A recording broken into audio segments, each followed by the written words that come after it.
এক গ্রামে দুই বন্ধু ছিল, রাহুল এবং সুমন।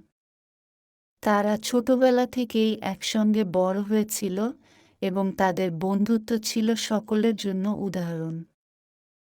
একদিন তারা জঙ্গলে ভ্রমণে বের হলো। হঠাৎ তারা দেখল একটি বিশাল ভাল্লুক তাদের দিকে আসছে। তারা ভয় পেয়ে গেল।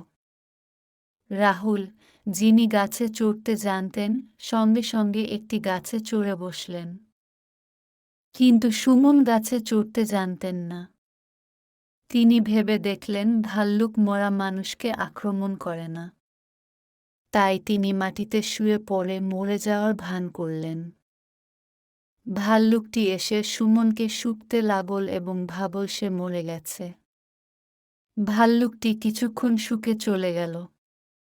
রাহুল গাছ থেকে নেমে এসে হাসতে হাসতে সুমনকে জিজ্ঞেস করল, ভাল্লুকটি তোমার কানে কানে কি বলল?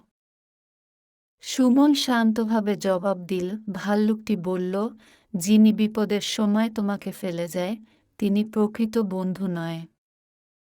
এই গল্পটি আমাদের শেখায় যে প্রকৃত বন্ধু সেই, যিনি বিপদে তোমাকে ফেলে না গিয়ে তোমার পাশে থাকে। রাহুলের মতো বন্ধুরা সত্যিকারের বন্ধু নয়, তারা শুধু সুবিধা পেলেই বন্ধুত্ব রাখে। সুমনের মতো মানুষরা সত্যিকারের বন্ধুর মর্যাদা বোঝে এবং সঠিক বন্ধুকে চেনে। আমাদের সাথে থাকার জন্য আপনাকে ধন্যবাদ।